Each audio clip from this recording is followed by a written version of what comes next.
and the senses, and the fire of mental control. and the fire of mental control. And others, the regulated householders, And the others, the regulated householders, sacrifice the objects of the senses sacrifice the objects of the senses, in the fire of the senses. in the fire of the senses. Okay, put the question to you. Do you want to do it for us to charade it out or to read? What would you like? Charade? Close the books. Okay. Close the books. The members of the four divisions of human Body, life, life. namely the Brahmacharis, the Grihasthas, the Vanaprastha. this is the forest, right? Yeah, Vanaprastha. And the Sannyasis. are all meant to become perfect Yogis. yogis or transcendentalists. Since human life is not meant for our enjoying sense Gratification. like the animals, the four Varnas. orders of human life are so arranged that one may become perfect in spiritual life. The brahmacharis, or students, under the care of a bona fide Spiritual master, control the senses, mind, by abstaining from Sense gratification. sense gratification. that's sense gratification. A brahmachari Hears. Listens. No, Listens. okay, hold on. The brahmacharis are students in the care of hear spirit. A brahmachari hears only words concerning Krishna. consciousness. Consciousness.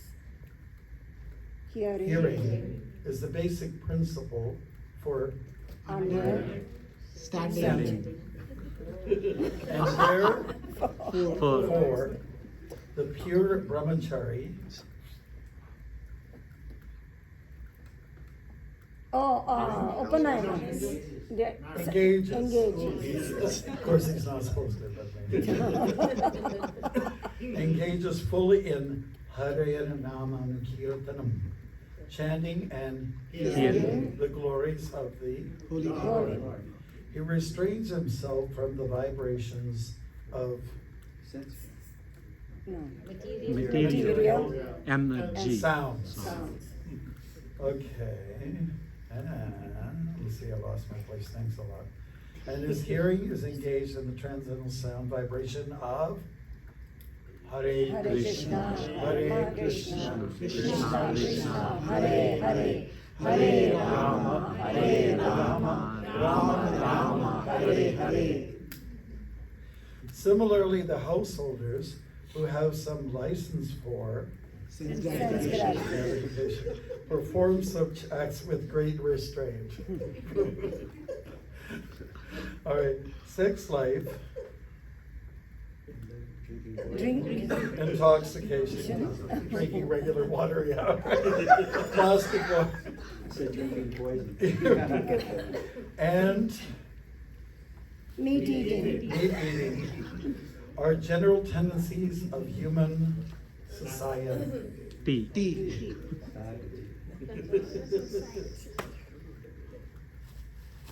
But Oh. regulated householder does not indulge in unrestricted sex life and other marriage on the principles of religious life is there For current in all civilized human society, because that is the way for restricted sex life. This restricted, unattached sex life is also a kind of swaha yajna. yajna, because the restricted Hold. householder sacrifices his general tendency towards Sense Sense gratification. gratification. For Upliftment. higher, Prabhu, stop cheating. Higher transcendental Dental. life. Right. Thank you very much. Haribol, you Haribol. did it. Okay, thank you very much. This chapter is entitled Transcendental Knowledge. So it's different from any other kind of information out there. We're talking about the science of the self. It's something that's not taught. And that was the criticism Prabhupada would always bring about. You know, he'd go to different countries in the world, I guess more in America than anywhere else, take note of all the facilities, the buildings, educational institutions. But is anybody teaching about the nature of the self? Absolutely not, right? So this is a unique thing to hear about the self. And it is something that anyone who goes through the system of the Krishna conscious culture, they will hear some basic things. Some things like, for instance, Aham Brahmasmi, I'm spirit, I'm not this body. This is quite revolutionary, we would say. And some of the talks that Prabhupada gave in the early days in New York, he would just sort of make a few statements that, we are not these bodies. He'd just throw it out there. We are not these bodies. And of course, it's a great caption to put on a t-shirt. I am not this body. It gives people something to think about. And it's the basis of the philosophy of life, of identity. And in these days and times, people have lost it when it comes to identity. We call it identity crisis. Some people are not sure about whether they're a boy or a girl, or maybe they could be a boy tomorrow and a girl the next day. And there's a lot of confusion about that. And it's kind of a, let's say, a disservice to society to throw that out to our young, vulnerable children who need to definitely have their feet on the ground, to move in this world with confidence, to know at least who you are, and at least look at yourself and see what you're made of, what are the organs, and then identify, get that down first, yes. Okay, there's a distinct line that is made here by Lord Sri Krishna between the students, those in student life, and those who are beyond student life. I mean, let's put it this way, whether you're married or not, whether you're in a relationship or not, everyone's trying to learn something. In the Vedic culture, we do try to formalize everything, said, you get married, you know, and it's not like an in-between common law thing like that. It's, you know, either you're committed or you're not committed, right? And, you know, I think we justify a lot of things, lifestyles these days, because we're just living in the mode of loosey-goosiness.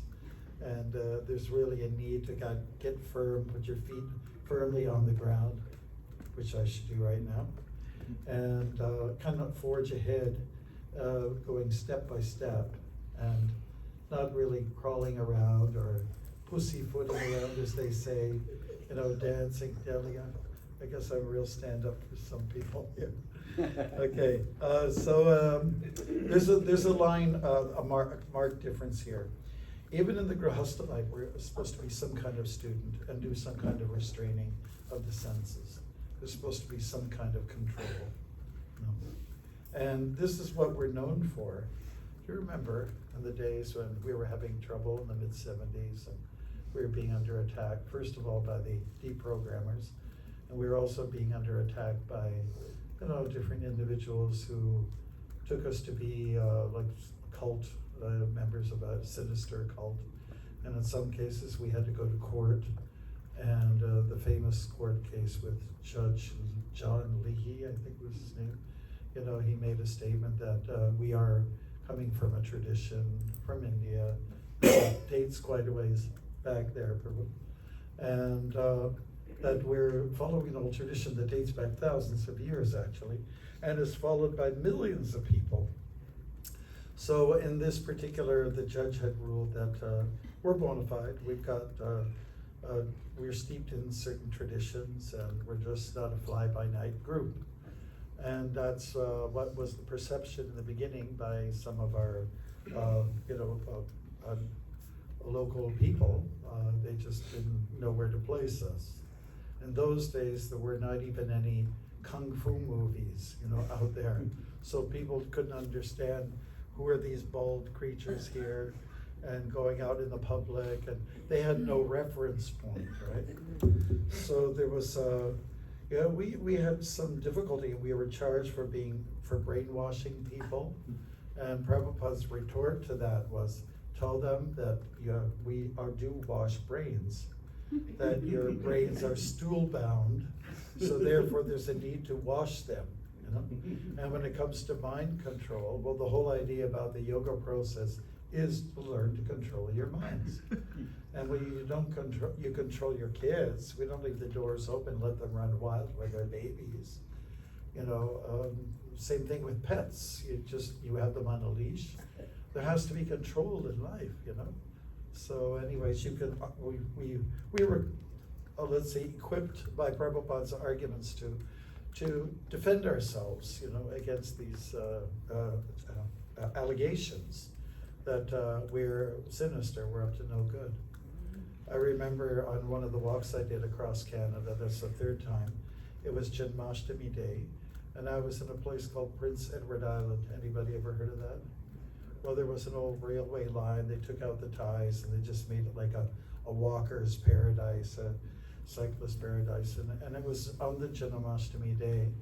I remember, trying to cover, it's, 50 kilometers a day, which is about, 30 something miles, yeah. And we didn't have a cell phone in those days, and I know the media was trying to find me, but I was on this, what was an old railway line, and every mile or so, if you go by the old British system, they went by miles, there would be a crossroads. They could try to find me, but I just quickly moved on, and finally they did find me. Okay, members of the media came and they asked questions, and I could proudly say, well, this is a very special day. It is the day when Krishna was born, and there's 1 billion people on the planet that are celebrating this day worldwide. So it was in a place like Prince Edward Island, which is quite white, quite conservative, and it's an island. Has anybody ever heard of Anne of Green Gables? Oh, that's where she comes from. Okay, it's a fictitious story, but it's a popular, character for the girls and for Japanese people. Anyways, we were proudly able to say that. This is Janmashtami. And when I walked across America, I came to one particular town. It was in the Midwest. What was it called? Denver, Colorado, somewhere out there. Definitely before California. Before Nevada. I think it was Nevada, yeah. And it was Janmashtami Day. And we were scheduled to do a radio interview. And they're fun. They really are fun. To be there live and so myself and 2 support persons, we were in the vehicle listening to the radio show just to capture what it's all about. They're all pretty much the same. Usually the anchor persons are, it's a man and a woman, and they're not married, but they just are there every day without rain or shine, they're there. So they were just saying, so today is blah, blah, blah, August, whatever it was. And today is the birthday of blah, blah, blah. I think they said Ethel Merman. I don't know if you know who that is. And the birthday of blah, blah, blah, and this and that, and this and that. And then it was, they were very, specific as to when I could walk into the building. So I did. I walked in there, and then I introduced myself. And I said, oh, and by the way, I just want to let you know, today is also the birthday of Lord Krishna. So the anchor man, he said, oh yes, Krishna, who spoke Bhagavad Gita, the words of wisdom to his warrior friend Arjuna. So well read, some of these people are. So we are just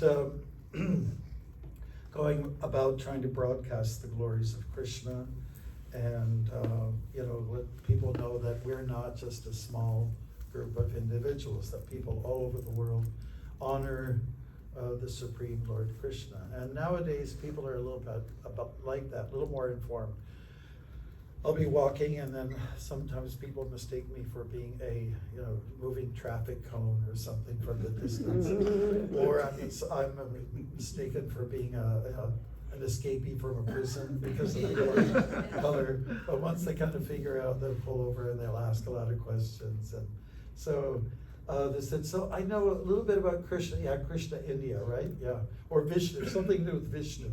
So they come out and ask these questions, which would not be the case 20 years ago. So people are just getting more educated about what our culture is all about, and it's actually great to hear that. So the brahmacharis, who before they settled down, and of course Prabhupada established something for the ladies too, brahmacharinis, nuns, whatever you want to call them, and it's a period for them to study, to read the Shastra, and it prepares them for the next ashram, because 99.99999, et cetera, of the men and women are going to get married. That's the fact, right? And so before they get ready for that big, what shall I, jumping through the hoop, there is a certain amount of preparedness that's required. You have to learn detachment, you have to learn compromise, you have to learn how to communicate, you have to learn to do reflective listening and to understand what the other person, what's going on in their mind. And if you're a guy, you spend a little time extra listening, because the guys talk less, they think more, maybe overthink. And the gals, they talk a little bit more, and I guess they think very frequently. But they want to be heard.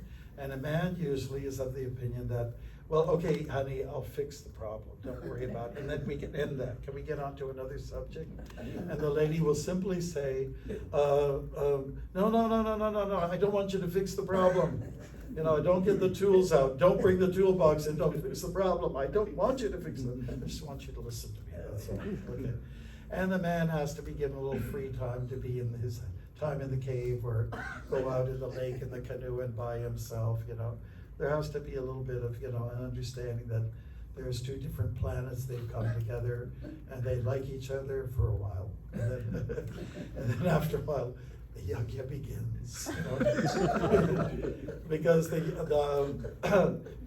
romance is short-lived, very short-lived, and then after that it's real business, right? Learning how to share, learning how to complement each other, and it's a beautiful complementary situation. It's not competitive. They're meant to just kind of help each other and complement. And so it's at that stage you're very busy, because there's changing of diapers, there's preparing of meals, there's bringing Pinky to the ballet school, and Ravi to the hockey games, practices, and swimming lessons, all those kind of things. So you're very, very busy. You're doing all the shopping, you're doing the maintenance, so on. There isn't so much time for study. So therefore, young men and young women, before they get buckled down, before they get, let's say, before the knot is tied, this is necessary to study about the science of the self. Bhagavad Gita, Srimad Bhagavatam. These are the two particular books that Chaitanya Mahaprabhu loved to quote when he was speaking with scholars. He just thought those were it was the creme de la creme of philosophy, of knowledge, of wisdom, and again, the secret of life. Yeah, so that's what grahastas are up to. And then after some time, the way it's supposed to work, doesn't happen too often, but when the kids are kind of on their own, then it's a new phase of life. And it's time to maybe retiring, resigning from doing certain things. It's time now to, let's say, buckle down onto doing something else. Get back to what you were doing before. Maybe a little bit more study. Oh, let's go for some travels. Let's go to visit places of pilgrimage. Let's check out all the ISKCON centers in North America. There's quite a few, and they just keep growing. So, your summer's all taken up, with the beautiful pilgrimage, going on parikrama of sorts. And most people don't take sannyas, but the point is that you kind of crystallize, or you concentrate on your spiritual life when you get on to those more mature years. you know, when the aches and pains, physical aches and pains have been enhanced, that's the time to, you know, let's say, ease up on take up on your spiritual life a little more seriously. You know, it goes, isn't it too bad that when you are the most energetic, when you are the strongest, when you're quite sharp with memory and everything, that you can't just enjoy life, you have to start to pay for, you know, all these, let's say, facilities that are like physical assets. You know? It's too bad it never runs that way. It's only when the energy starts to wane a bit, that's when you can't enjoy as much, and that's basically a time when maybe you've got a little bit of cash, a little extra cash, and then you can enjoy life a little bit more. If you follow those patterns and line everything up nicely, as it's explained in the Vedas, then it's quite a wonderful thing to do, you know? When we get to about 50, we're not you don't have the oomph anymore. You're not supposed to. So it's kind of superficial when people start to freak. I think they call that the midlife crisis. Oh, I just don't have my virility anymore. I don't have everything sagging. You know, nothing is nothing is firm. And so people are just kind of like curious of what is this all about? It just means you need to enhance your spiritual life, because spirituality is consistent. We are always Brahman, we are always spirit. And this physical side of ourselves, this physical framework or makeup is very, very temporary. It doesn't last long at all, which is too bad. After all, how long really do you have, when do you look the best, you know? Age 18 to maybe 25, perhaps? That's about it, right? And then it starts to really, you know, and if you live 78, 80 years, was supposed to be the average for North Americans now, am I right about that? Life expectancy is like that. You've just got a little window of opportunity for really being Mr. You know, whatever, and, you know, King Tut and Queen Sheba. You know, so it's just doesn't last very long. So the study is important, and you know, the book knowledge is important, and when we truly mature in life, then the application of what is in the book starts to reach fruition. Otherwise, before that, it's very difficult. It's very hard. Whatever we read in terms of being a little bit of a jnani, you know, when we were young and as brahmacharis in the ashram, I know a few verses now. I'm going to rattle them off, you know, during class, and people will notice me. And after a while, then, you know, but you may have, let's say, learned something, but maybe you haven't been able to apply it or really assimilate it very well. It's not that time yet, but that time will come, isn't it? So the education is important, and I believe that's what's being said here about transcendental knowledge. Get to know who you are and move from there on. That's very important. Good. You know, a big part of it is, as we were discussing yesterday in the 9 devotional workshops, is hearing and chanting. It starts with that. Hearing something that is of value, not just anything. I remember one thing that drove me to Krishna consciousness. My parents would always have the radio on. There would be the Harold Smith Farm Markets Report. Okay. And of course, we raised in a farming area district, so that was natural. But it was very bland, very boring for me. And most of what was on the radio, which was always on, I could appreciate at some point where I'm being indoctrinated. You know? I am being brainwashed, you know? And a big part of it is listening to some like pop music, and it gets played every hour, because we used to work in the orchards in the summertime. So we put our little transistor radio in the middle of the cherry tree and pick cherries all day. So every hour, the same music would be played again. So it was like on a cyclic, you know, pattern like this. So there was definitely kind of brainwash. It was always the same message. And mostly the lyrics at that time were about I love you or I hate you, you know? And now, and it was really more to do with that rasa, that particular rasa, about love, conjugal, very, very immature kind of conjugal love. Now the music has, I guess when some of the 60s came around with Bob Dylan, who's, you know, made a little bit of a comeback, you know, because of the movie, right? Haven't seen it. But coming up with social statements, that was something new. It was kind of fresh, you know. The anti-war sentiments were really strong. What are we doing with this Vietnam War? That kind of stuff. There was a lot of creativity at that time, a lot of radical thinking. You know? And then when I joined the movement, it was just when the disco era came in. Mm-hmm. And it was like everything was quite boom, boom, boom, boom, no boom, nothing up, nothing down, just boom, boom. And I missed that whole music, you know, because I became a devotee and listened to the Maha Mantra. And people say, hey, Swami, you haven't missed anything. Yes. So then it got, the music started. Yeah, I talk about music because it's that thing which really does brainwash. Yeah. It's that thing which really does a number on people. And it sends strong messages. A lot of the music then turned into something very sour, full of hate, anger, violence, all those kind of things, all those nasties. If we're wondering why, you know, gangsterism is on the rise, we wonder why violence and crime and use of guns and blood is squirting all over the place. It's because that's what the message is, subliminally entering into the minds of the vulnerable young people. What do you expect?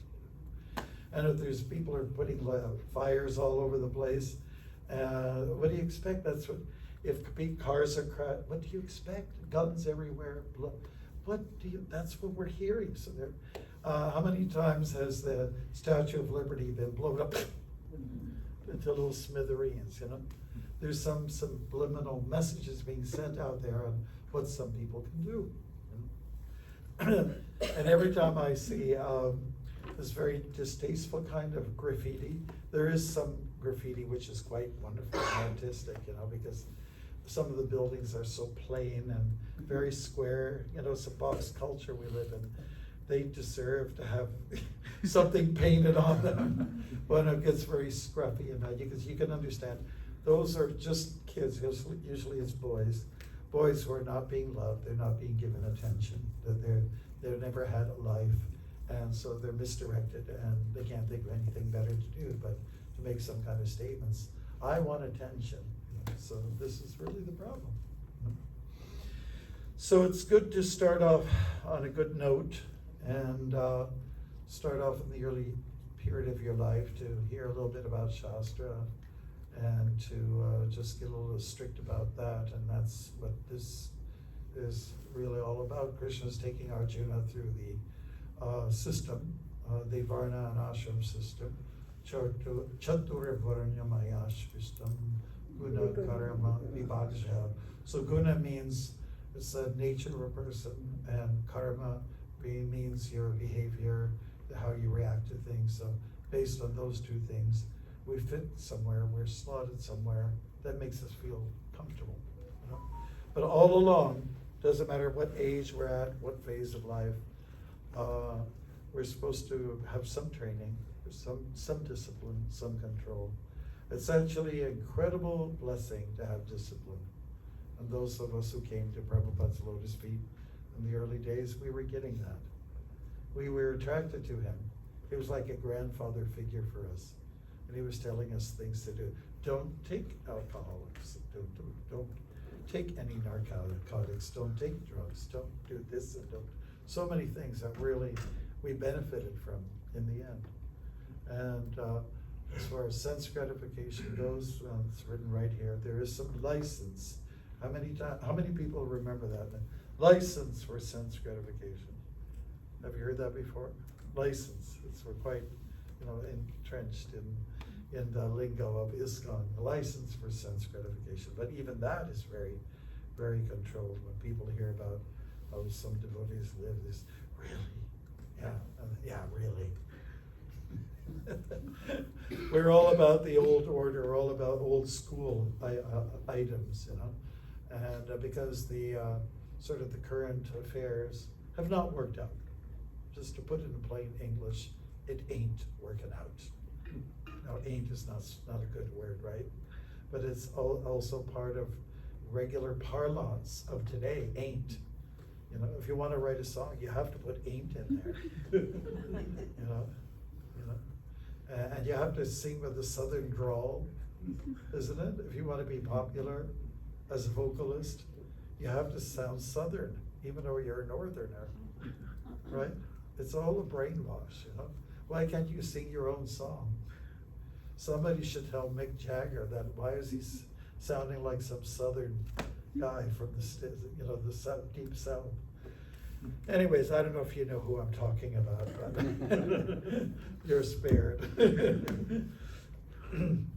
So it is a life of discipline. Brahmachari means you are you're controlled and you're not like a loose cannon. It simply means that you have certain restrictions in your life, and you cherish those restrictions. Thank you for giving me discipline. Thank you for being my guru, you know, that kind of thing. And of course, guru is not limited to one person. It's most people have several gurus. It starts when you're a kid. There's something called mother and father, and they're your first gurus, disciplinarians. You know? Maybe you could learn to, you know, that beautiful section of the Bhagavatam, 24 gurus. There's, you know, the dog is not on the list, but for young children, probably he's one of the first. The dog is what you learn from him in terms of being loyal and being committed and being protective and wanting love and showing love, right? You know, I think maybe that'll come up part two. But in any event, we're very thankful that we've got that in our lifestyle, that we've got a sense of self-discipline, tapasa, brahmacharjina, shaminacha, demayanacha. It's something that brings about peace, tranquility, and personally, for myself, I'm very grateful to my dad. He was a super dad, because he gave us chores to do. He would come to where I was sleeping in the morning, 5:30, and say, "Okay, John, it's time to get up." That meant to milk the cow. So before we went to school, we had chores. It was fun. And every summer, he didn't want us to be lazy and mess up and loiter and be a problem, but rather to do something that was contributing to society. So then we just, that helped us so much. When I say us, I'm just talking about the siblings that I have. There's 6 of us all together, and we all helped each other. We talked about that the other day. Big families are good. Your brother and sister, they help you. And there was like 6 of us, and they were a year and a half apart from each other, and we all just helped each other, you know. And we grew up together, you know, just supporting each other, reinforcing each other. So, anyways, I think we can look at some of these old models. It's not a bad thing to do. The new experimentation, like I said before, ain't working out. And yeah, old school stuff. One funny thing that I'll never forget is that I was on my first walk across Canada. It was '96. I was walking along the Ottawa River in Canada, and I had to deal with the call of nature by this gas station. It was run by a Punjabi gentleman, an older fellow, and we got to talking. Then he had to pump gas for somebody, and then I came out. We talked a little bit more, and we were just talking about the old ways and the more conservative ways and how they were of benefit, you know. And basically what he said, it was quite precious. He just said it like this: "Prabhu, anything old good, anything new bad." You know, so, in other words, these experimental things of the current times are you know, meeting with many surprises, you know, beyond our expectations. And so where there's order, where there is some kind of framework in which to work, it just looks very beautiful. So before I came into, for the yajna, I was looking at some images of Jagannath, Baladev and Subhadra. We're trying to promote the Rath Yatra up in Canada in a slightly different way, a little more secularized way, but you know. And anyways, I was looking at some of those beautiful, some of my favorite preferential art is, you know, from Orissa. And you know how any Orissan piece, it usually has these beautiful frames, you know, all colorful with flower lotuses and all this stuff and whatever else you have there. It just looks so nice when things are framed. And when life is framed for us, then we have some kind of shelter, some kind of structure. After all, we're in a frame, right? This building is like giving us shelter from the rain and from the jiggers, what do you call them, and the ticks and the whatever else you got out there, you know. Florida's kind of a dangerous place. Right? It's not just alligators. There's a whole bunch of other stuff out there to be a little bit concerned about. So we need protection, and it is the cultivation of knowledge, particularly transcendental knowledge, that gives us that kind of shelter that we so much need. So much need. So thank you. I think I'll end it there. I just want to say thank you, Prashant Mabru, for arranging this program very much. It's much needed. We need to do more of it. We're here at a retreat place. We're here to relax a little bit more. The worst thing that comes is those Sandy Hill cranes. You know, that's about, we're two over there, and there was one in flight, and they just went berserk, you know, because their friend was up there. And that's about the noisiest it gets around here. Yeah, so beautiful spot. And such lovely people here, like-minded individuals. Of course, some have come and some have gone, but we'll all be back again sometime. And those of us who are in the field of medicine are certainly trying to figure out how to make the world a better place. And the discussion this morning was really good because basically we were talking about being a little bit flexible, which Prabhupada was. You know, just imagine if he wasn't liberal on some level, where we would be at. He was very, very kind, especially to the women, letting them go on the altar, do the things that were not part of the tradition. But you know, because again, he went back to that parable. Well, part of our philosophy. Well, we're not these bodies. We're not man. We're not woman. We're servants of the Lord. So if we can identify more, put more, you know, emphasis, shed the bright lights on this particular concept. I am a spirit. Then wow, just makes it so much more welcoming and accommodating. You know? So thank you, Srila Prabhupada. Thank you for the great prasadam. And I'm just saying this in case I don't have a chance to do this in the future. Oh, can I take what's there before you go? Thank you.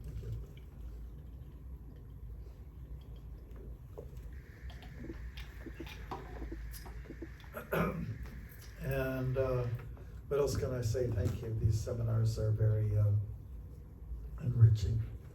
And hope you keep up with it. And hope you live long. Yeah, bless you. And all we need is to just have more of you. And there's always complaints. I don't know if it's just in Canada, but there's not enough medical practitioners. You got qualified people that come in as immigrants, and they're denied. So you have to go through our rigmarole again. You have to go through several years. It's quite unfair. Quite unfair. There are enough people, and there's a lot of sick people, and they can be treated. The healers are there, so try to match it up, line it up, man. Come on, what's the matter with you folks? It's all about money. Yes, yes. Yeah, it's all about money. Go jump through these hoops, and it's a dear price for you. In the meantime, people are suffering and struggling, and all their previous education is kind of put to waste, or basically we're just saying, you're not up to our standard. Our standards are very high. You've got to come high too. In the meanwhile, all the kids are on drugs, and everyone's getting pregnant or aborting, whatever, or being very loose in their lifestyle. It's not an exaggeration. Do we have any questions or comments? See. I really like the point that you're making, because, Krishna makes that point in the second chapter. He says, but a person free from all attachment and aversion and able to control the senses through regulative principles of freedom can obtain the complete mercy of the Lord. So you were talking about control, control the mind, control the senses. Yoga means literally, to yoke or to link up to the Supreme through this control. And when we have the lack of control, we see, how chaotic a person's life becomes. Bewilderment. There's not even a hope, for clarity, clarity of perspective.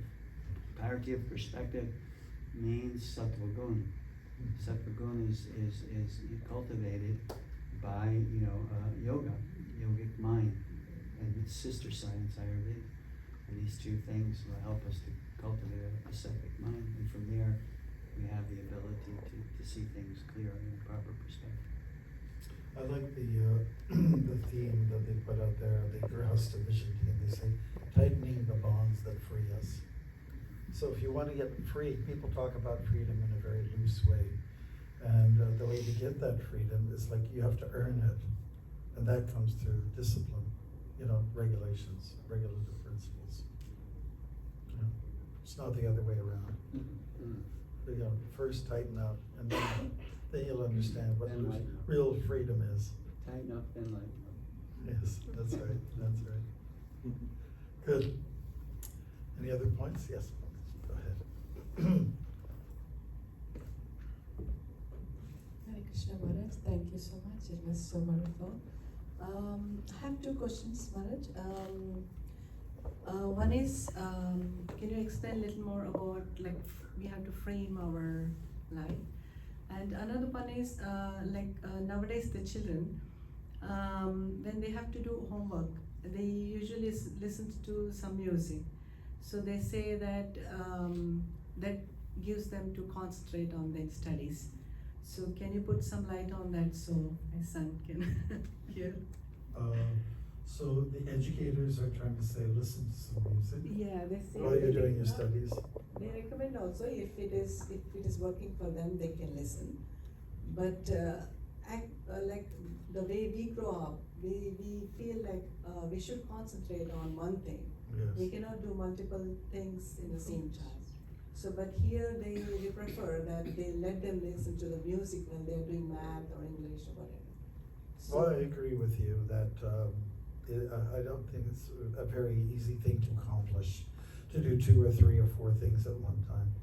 The only person I know who can do multiple tasking is Sri Vishnu. He's got 2 extra arms and do many different things.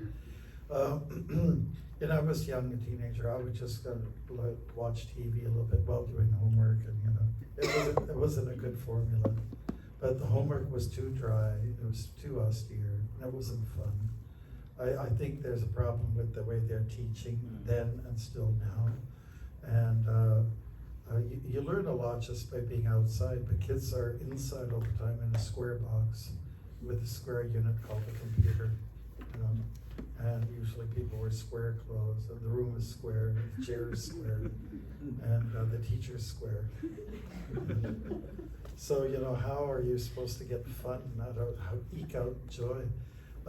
It's just like driving, You're driving, you concentrate on what the signage is giving to you, and I don't know. Perhaps our educators today are so frustrated. They're like saying, well, we can't tell our kids not to fool around sexually, so we'll have some machines in the school so there will be safe sex.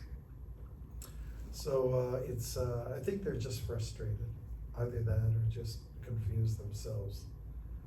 We're talking about maybe 2 generations now that didn't come out of the war, when everyone was forced to be a little disciplined, I don't know if I prescribe to it.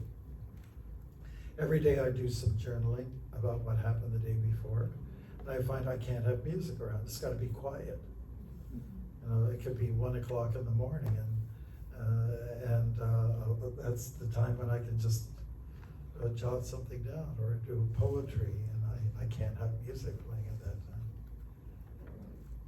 I just I don't know about their standards, but I think it should be reviewed. We should question their operations. We shouldn't just accept everything.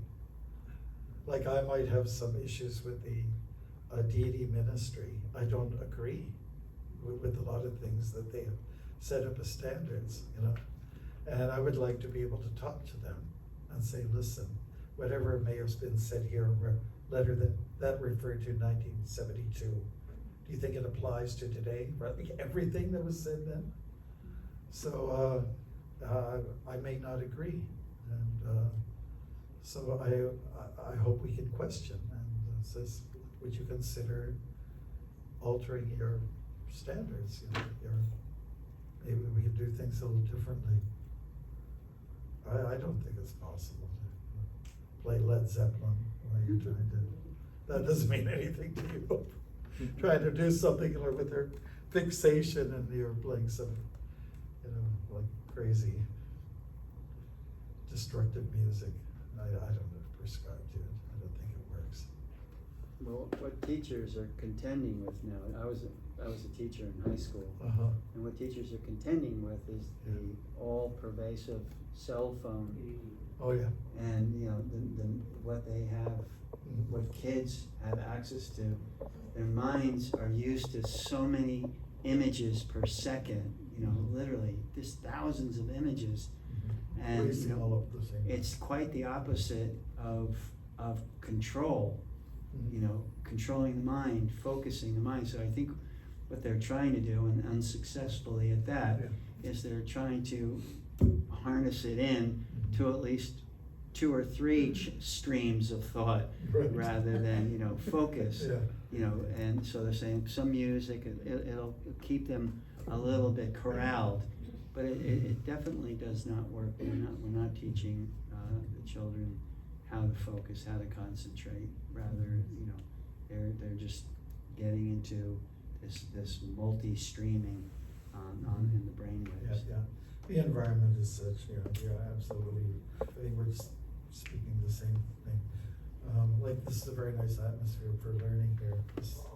These grounds here, it's very, very perfect. You had another question? Yeah, how to frame, you were talking about. How to frame? Well, I mean, I'm talking about protecting people from, let's say, the elements for one, and from, let's say, just self-destructive environments, in terms of, you know, things that people should not hear and see, foul language, whatever.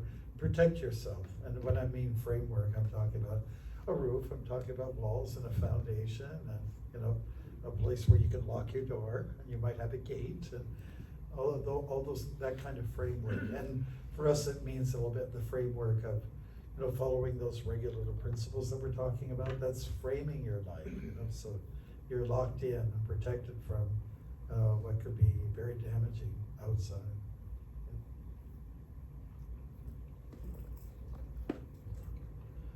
And yes, I want to thank you so much for coming and for last 7 years, all the way from Canada, wherever we were doing, whether it's COVID did knock out a few years, didn't it? Yeah, but after that, like, you know, in total we did 7 years. Okay. We couldn't do like 2 years, I guess. Yeah. 2 years. But thank you so much. Well, Hare Krishna. Hare Thank you. Yeah, on behalf of Leela devotees also, we want to thank you and want you to come again and again. Okay. Is it going to be here every year? Is that the plan? We want them to do it. Yeah. Well, it's a nice place. Yes. We can cover other parts of the country. That'd be nice. Reach out. Yes.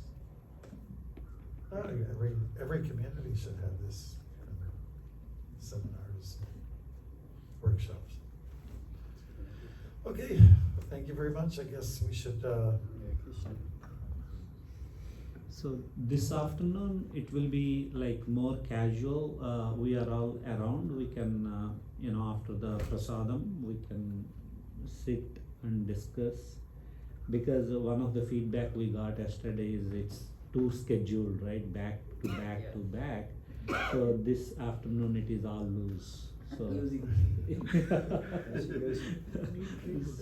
and Prabhu is here, Lakshmi Narasimha Prabhu, who is a Prabhupada disciple. Maybe we can do something, so whatever Prabhu wants to do. Hare Krishna. thank you. We learned from the mantra retreat, because I'm one of the founding fathers of that. You can't be to have too many presenters in one day. There has to be, you can't be sitting in the same chair all this time, especially if some people have been up since 4 o'clock in the morning. Got to give everyone a little bit of a break, let their blood run. You're a doctor, man. You know what I really very strongly, I don't know if it's here, I can't say, but I've been to places, temples, where when prasadam is served out, then they have like kirtan, or somebody's reading, or something like that. And I really feel that one of the fondest memories for me growing up in ISKCON since 1972 is sitting down with the devotees and just talking. Very, very nice, have nice conversations. Because we're human beings, we're in this body, as you said. And there's a very eccentric professor from the University of Berkeley, California, and he was a proponent of it was very important to be face to face. He said, because there's so much of this faces on Zoom and faces on internet, not getting the face-to-face contact, which is very important for our growth and our happiness. And I really, I hope that doesn't happen. I haven't been at the temples much lately because we're a little bit far away from temples. But I hope that that can be, you can bring that back to the temples that you do go to. It's a time that we need to socialize. One of the key components in the happiness research that they've been doing, the psychology, one of the first, and the blue zones, have you heard about blue zones? The key components is socialization. It's like one of the first things. And when you read in Prabhupada's Nectar of Instruction in his purport, he says, ISKCON is an institution for loving exchange. I remember that sentence in his purport when he's talking about the 6 loving exchanges amongst Vaishnavas. And he said that this institution is an institution to foster loving exchange. And we really have to do that because we are personalists. Yeah, we tend to sometimes get very formalized. Haribol, I do the RT. You never see, some of our pujaris, not here, but they never sit down with you, mingle with you. You don't even know who the people in your community are. Well, what I like to do wherever I go, like I was just in Trinidad, every time we go to Trinidad, we all go to the beach. And then we'll do some chanting at the beach, we'll have picnic together, and devotees for the first time will say, well, now I think I know who you are, or what your nature is. Otherwise, it's just formalities as usual. Yeah. I always insist in the summer, we go in the water. We go in the water and play like kids. Just have the time of your life. Next time we should go to Daytona Beach. We've done Harinam at Daytona several times. Yeah. That's a lot of fun. How far is it? How far is Daytona? 50. Oh, really? Yeah. About 50.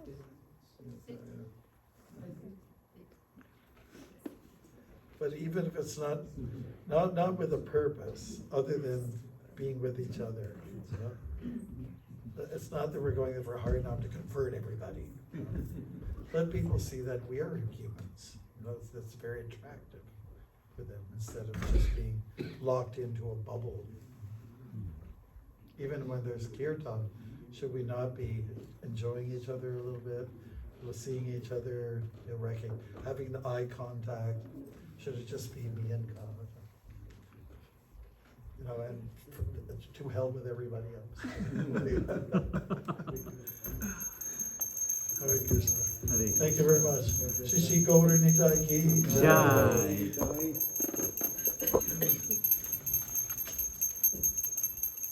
Here's what I was saying.